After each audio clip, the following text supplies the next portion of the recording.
Hello my dear students, आप सभी का स्वागत है। स्टूडेंट्स, आप लोगों के एग्जाम को देखते हुए मैं लाया हूँ BHDC 134 का most important question and answer. तो आपको वीडियो अंत तक देखना है, ध्यान से एक एक बात को सुनना है। अगर आप सही से सुनेंगे, समझेंगे तो आपको एग्जाम में बहुत अच्छा हेल्प होगा, बहुत अच्छे से याद हो जाएगा। ठीक है? तो आपको क्या करना है, कंटिन्यू ध्यान से सुनना है। और चैनल में न्यू है स्टूडेंट, चैनल को जरूर सब्सक्राइब कर लीजिए, बेल आइकन को दबा दीजिए। देन आपको क्या करना है, पूरा जब वीडियो को देख लेंगे, सही से समझ लेंगे, आपको ये पीडीएफ डाउनलोड कर लेना है टेलीग्राम से। चलिए टाइम वेस्ट नहीं करते हुए स्टार्ट करते हैं, और चैनल को सब्सक्राइब नहीं किए कर लीजिए। तो ये है आपका BHDC 134 कोड, आपका एग्जाम होने ही वाला है, और आपका ये टाइटल है हिंदी गद्य साहित्य। और ये देखिए, जैसा कि मैंने आपको पहले ये मोस्ट इम्पोर्टेंट क्वेश्चंस करवा दिया था, बहुत सारे स्टूडेंट्स ने इसका आंसर भी फाइंड करके तैयारी कर लिया है, लेकिन फिर भी बहुत सारे स्टूडेंट्स नहीं किए हैं, तो आप लोग कर लीजिए। ये मोस्ट इंपोर्टेंट क्वेश्चन देखिए, जून 26 में एग्जाम देने वाले हैं, दिसंबर 25 में एग्जाम देने वाले हैं, आप दोनों के लिए बहुत ही इंपॉर्टेंट रहेगा। पहला प्रश्न आपका यही था, प्रारंभिक हिंदी गद्य साहित्य का परिचय दीजिए। क्वेश्चन नंबर 2 आपका मोस्ट इंपोर्टेंट क्वेश्चन यही है, नमक का दरोगा के प्रमुख पात्रों की चारित्रिक विशेषताओं का विवेचन कीजिए। तो ये सब क्वेश्चन मैंने पहले दे दिया था, आप लोग वीडियो रोक कर देख लीजिए क्या क्या इंपॉर्टेंट क्वेश्चन है। ये सभी क्वेश्चन का अभी आंसर करवाऊंगा, ये 11 नंबर तक सभी क्वेश्चन का आंसर अभी हो जाएगा। तो बाकी ये क्वेश्चन है, आज सभी क्वेश्चन का आंसर मैं आप लोगों को करवाऊंगा। चलिए, मोस्ट इम्पोर्टेंट क्वेश्चन आंसर, दिसंबर आप क्या कर रहे हैं, 25 में एग्जाम दे रहे हैं या फिर जून 26 में एग्जाम दे रहे हैं, दोनों के लिए मोस्ट इम्पोर्टेंट क्वेश्चन रहेगा।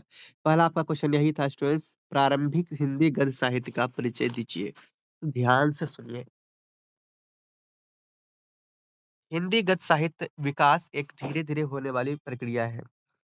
ये जो विकास है, धीरे-धीरे होने वाली प्रक्रिया है। प्रारंभिक दौर में हिंदी का साहित्य मुख्यतः कविता के रूप में मिलता है, क्योंकि उस समय कविताएँ याद रखना और सुनना आसान था। गद्य का प्रयोग कम गद्य का जो प्रयोग था वो कम था। बाद में जब शिक्षा, छपाई और सामाजिक जागरूकता बढ़ी, तब गद्य लिखने की आवश्यकता महसूस हुई।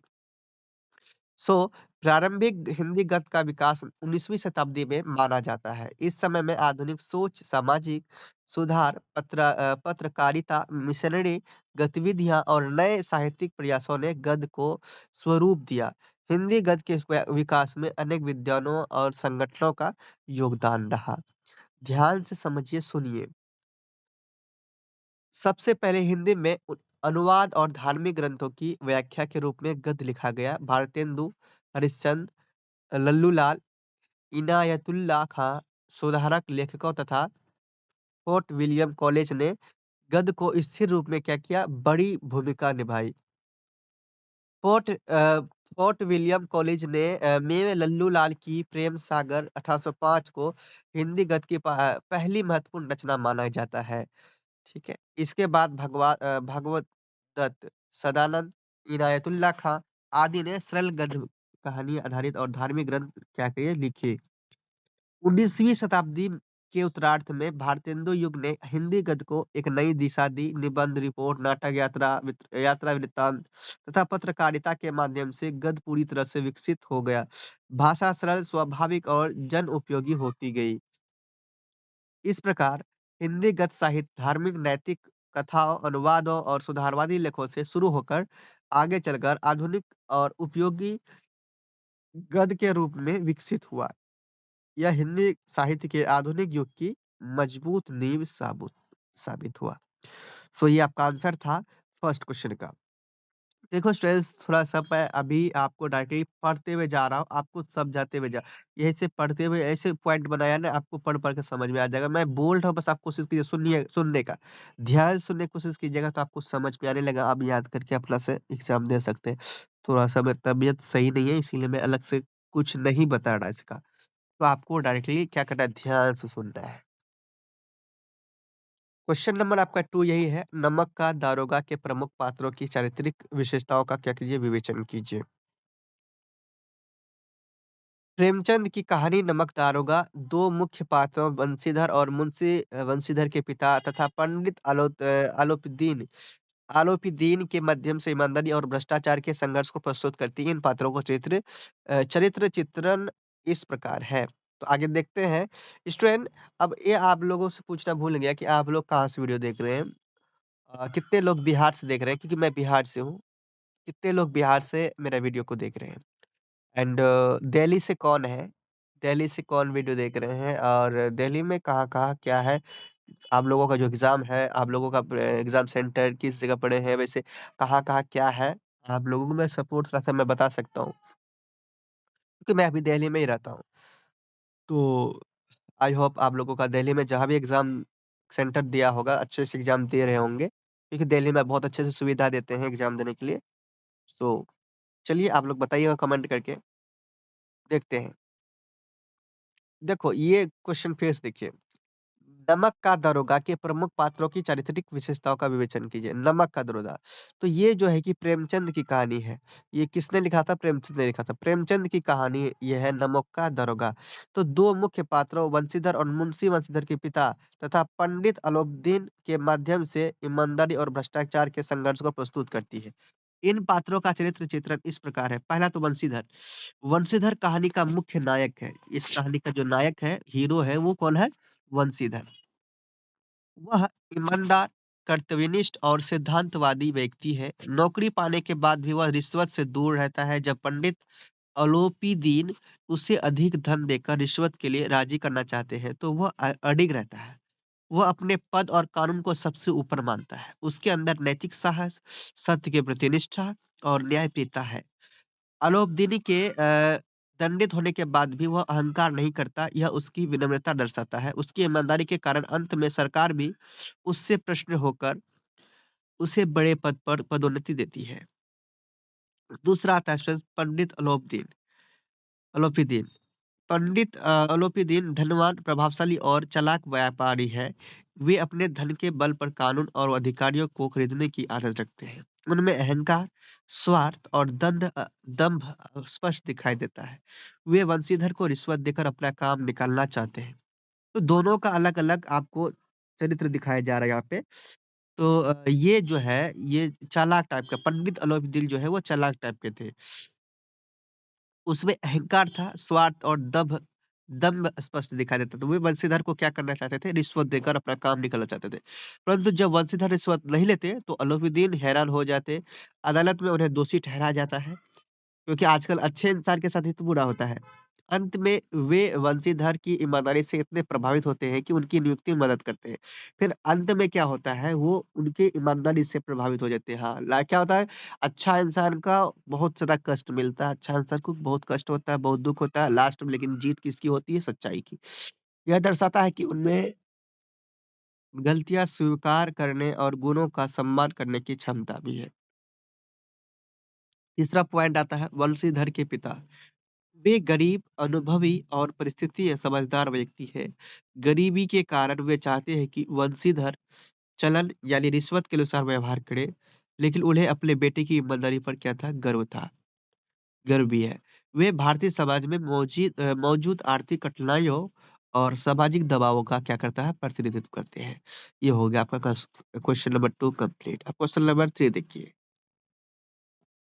नेक्स्ट क्वेश्चन है स्टूडेंट, देखिए क्वेश्चन नंबर 3, वापसी कहानी के संरचना शिल्प की विशेषताएं उदाहरण सहित बताइए। ध्यान सुनिएगा। वापसी कहानी की सबसे बड़ी खासियत इसका सरल होना ही है। इस कहानी का क्या असली खासियत है, खूबी है, वो सरल होना। लेखिका ने इसे जानबूझकर जटिल नहीं बनाया ताकि हर पाठक कहानी के भाव और उद्देश्य से सीधे जुड़ सके। मतलब ये जो कहानी बनाया जाए, ये कहानी ऐसा बनाया जाए, लोग इससे अच्छा से जुड़े, लोग इसमें वापस आना चाहे इस कहानी में। तो इस तरह से इसे सरल बनाया गया है। कहानी की जो बनावट कैसी, देखो, कहानी की बनावट सीधी-सादी कहानी बनाई गई। कहानी की कथा बिल्कुल सीधी है, इसमें कोई उलझाव या मोड़ नहीं है। घटनाएँ एक के बाद एक स्वाभाविक रूप से होती है। उदाहरण गजाधर बाबू की रिटायर होना, घर आना, परिवार का व्यवहार देखना, दुखी होना, वापस नौकरी पर जाना। यह सरल पाठक को गजाधर बाबू के अकेलेपन को महसूस करने में क्या करती है? मदद करती है। आपने बुक का रिवीजन नहीं किया होगा तो इसलिए थोड़ा-सा कन्फ्यूजन हुआ होगा। तो आप कोशिश ये कीजिएगा कि इसके बुक का भी रिवीजन आप कर लें। इसके यूट्यूब में ही वीडियो मिल जाएगा आपको, वीडियो यूट्यूब से ही बुक रिवीजन ज़रूर कर लीजिएगा, तभी आपको अच्छा से और मज़ा आएगा समझ में। तो भाषा शैली, रोज़मर्रा की जो इसमें भाषा है, वो कहानी में वही भाषा इस्तेमाल हुआ है जो हम लोग डेली घर में बोलते हैं। कोई मुश्किल या भारी भरकम शब्द नहीं। भावनात्मक प्रभाव इसमें देखने को मिलेगा। इस सरल भाषा के कारण ही कहानी का जो भाव वो सीधा दिल तक पहुँचता है। जो भी पढ़ता है उसको मज़ा आता है। कहानी पढ़ने का दिल खुश हो जाता है। जब गजाधर बाबू की पत्नी कहती कि तुम्हारे लिए मैंने इतने दिन काम किया, अब क्या तुम्हारी गुलामी करूँगी? तो यह बात पाठक को चुभती है क्योंकि भाषा बहुत अपनी सी ही लगती है। पात्र देखो थर्ड पॉइंट में आपका पात्र यानी चरित्र चित्रण पाठ का असली लोग। कहानी के जो पात्र हैं वो काल्पनिक नहीं लगते, जो पात्र हैं वो रियल लगते हैं। वे हमारे आसपास के ही लोग हैं। गजाधर के बाबू एक सीधे-साधे पुरानी सोच के व्यक्ति हैं। उनके बच्चे अपनी और पत्नी आधुनिक सोच वाले हैं। यह स्वाभाविकता ही कहानी को विश्वसनीय बनाती है। उद्देश्य परिवार का बदलता रूप। कहानी का जो मुख्य उद्देश्य यह दिखाना है कि आजकल परिवार में रिश्ते कैसे बदल रहे हैं। लोग अपने काम में इतने व्यस्त हो गए हैं कि भावनात्मक लगाव कम हो गया है। प्रतीकात्मकता, कहानी का शीर्षक वापसी प्रतीकात्मक है। कहानी का जो शीर्षक है वो वापसी, ये क्या है प्रतीकात्मक है। यह सिर्फ़ घर की वापसी ही नहीं बल्कि एक व्यक्ति को व्यक्ति की अपनेपन और प्यार की तलाश की वापसी है, जो अधूरी रह जाती है। यह सारी विशेषताएँ मिलकर वापसी को एक मार्मिक और प्रभावशाली कहानी बनाती है। ये कंप्लीट होता है यहाँ पर। अब क्वेश्चन नंबर 4 देखिए, कूटज की अंतर्वस्तु पर प्रकाश डालिए। तो ये कूटज की अंतर्वस्तु पर प्रकाश डालेंगे, हम लोग क्वेश्चन देखेंगे, ध्यान से समझिएगा। कूटज जो है एक ऐसा पेड़ है जो दवा देता है। लेखक ने इस पेड़ के बहाने यह कहानी लिखी है। मतलब एक पेड़ को लेकर इस कहानी को लिखा गया था। तो आपने बुक रिवीजन नहीं किया है तो आपको प्रॉब्लम इसमें देखने को मिलता होगा। तो आपको एक बुक रिवीजन वाला वीडियो ज़रूर देखिएगा। प्रकृति हमें बिना स्वार्थ के बहुत कुछ देती है, लेकिन हम उसकी कद्र नहीं करते। प्रकृति हमें क्या देती है? बहुत कुछ देती है, बिना स्वार्थ का, बिना कुछ माँगे, वो बहुत कुछ देता है। लेकिन हम लोग क्या करते हैं, उसे कद्र नहीं करते उसका। सो यहाँ पे देखिए नीचे कहानी का पूरा मतलब भाषा आसान भाषा में आपको मिल जाएगा यहाँ पे। प्रकृति हमें बचाती है, सही बात है। कुटच पेड़ गाँव वालों की बीमारी दूर करता है। वह कुछ नहीं माँगता, बस दूसरों की मदद करता है रहता है। इससे पता चलता है कि प्रकृति हमेशा मनुष्य की रक्षा करती है, सही बात है। लोगों लोग प्रकृति का उपयोग तो करते हैं पर सम्मान नहीं करते, सही बात है। गाँव के लोग कुटच की दवा लेते हैं लेकिन पेड़ की देखभाल नहीं करते। यह दिखाता है कि मनुष्य लाभ तो लेता है पर प्रकृति को बचाने की सोच नहीं रखता, है ना? गाँव की कठिनाइयाँ। कहानी में दिखाया गया कि गाँव में डॉक्टर नहीं, दवाइयाँ नहीं, ऐसे क कुटच पे ऐसे में जब देखो गाँव में डॉक्टर नहीं, दवाइयाँ नहीं तो ऐसे में कुटच पेड़ों से ही लोग सहारा लेता है। ये पेड़ ही सहारा बनता है। इससे ग्रामीण जीवन का यथार्थ पता चलता है। लेखक का संवेदनशील मन। लेखक कुटच को एक जीवित मित्र की तरह मानता है। वो उसकी पीड़ा, उसकी उपेक्षा और उसका स्वभाव, उसका महत्व महसूस करता है। इससे लेखक का प्रकृति से भावनात्मक संबंध दिखाई देता है। कहानी का मुख्य संदेश प्रकृति निस्वार्थ भाव से हमें देती रहती है। हमें उसे बचाना और सम्मान देना चाहिए। बिना प्रकृति के मनुष्य का जीवन संभव नहीं हो सकता। इसीलिए प्रकृति का हमेशा सम्मान करना चाहिए, हमेशा देखभाल करना चाहिए। ये क्वेश्चन कंप्लीट होता है। क्वेश्चन नंबर 5 आपका यही है, देखिए। त्यागपत्र उपन्यास के प्रमुख चरित्रों की चारित्रिक विशेषताएँ बताइए। त्यागपत्र उपन्यास देखो ये से जो लिखे हैं ये जयेंद्र कुमार ने लिखे हैं। तो जयेंद्र कुमार के ये उपन्यास त्यागपत्र का मुख्य चरित्र मृणाल है। क्या है इसका मुख्य चरित्र क्या है? मृणाल है। मृणाल एक साहसी, आत्मसम्मान वाली और एक स्पष्ट विचारों वाली क्या थी? स्त्री थी। तो ये स्त्री है, वह गलत बातों का क्या करती है? विरोध करती है और पति के अहंकार व अन्याय को स्वीकार नहीं करती। अपने स्वाभिमान की रक्षा के लिए वह घर छोड़ने जैसा कठिन निर्णय भी लेती है। मृणाल का पति कुमार जो परंपरागत पुरुषवादी सोच का प्रतिनिधि है, वो अपनी प्रतिष्ठा और समाज की राय को सबसे ऊपर रखता है। वह पत्नी की स्वतंत्रता और भावनाओं को समझ नहीं पाता और नियंत्रण करना चाहता है। इस कारण उसका चरित्र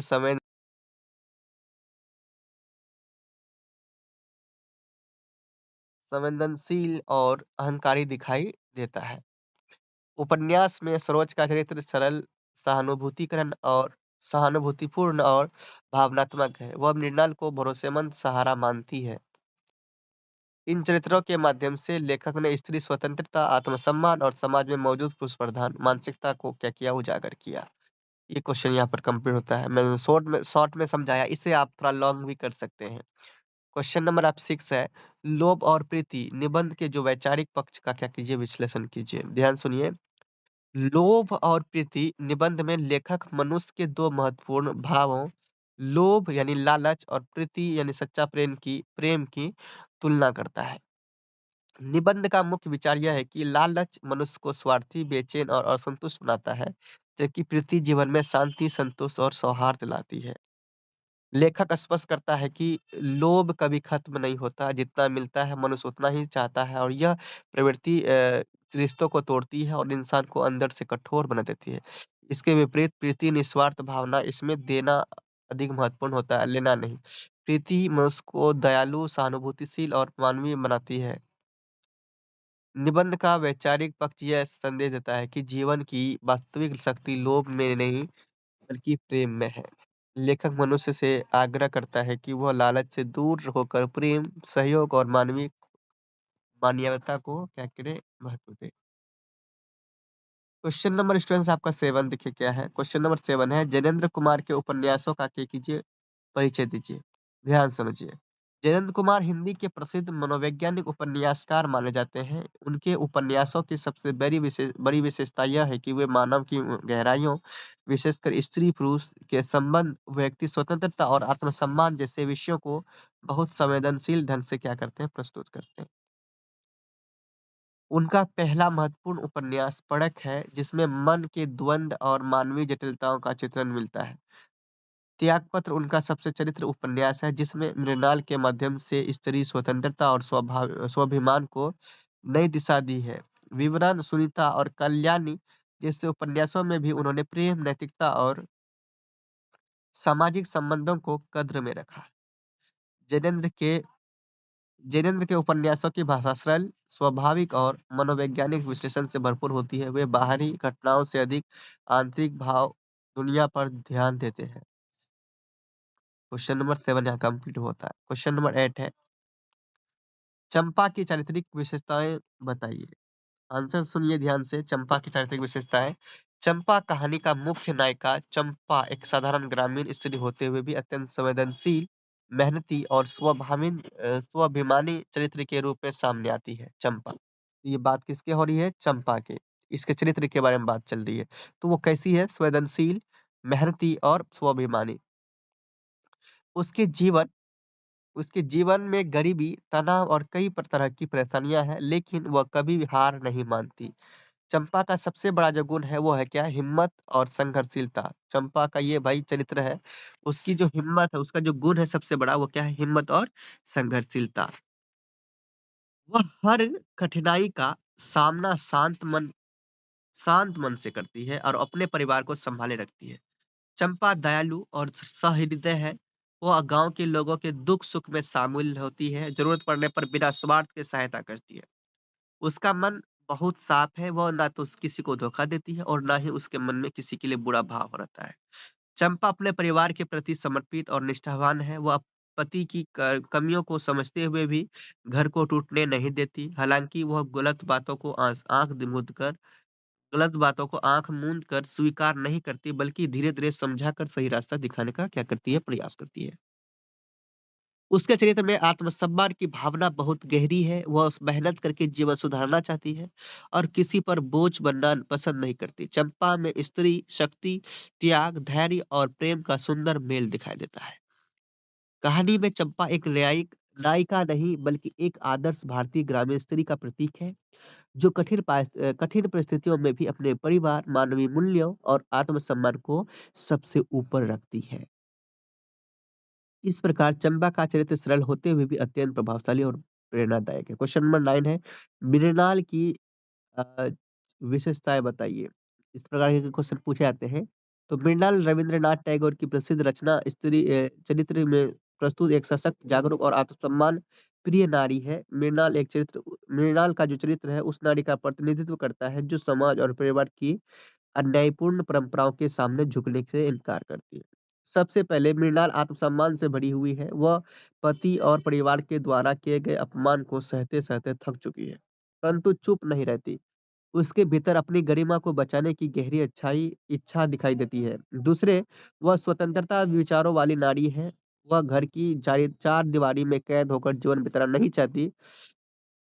अपने अनुभवों से वह समझती है कि स्त्री केवल घर की वस्तु नहीं बल्कि अपनी पहचान रखने वाली इंसान है।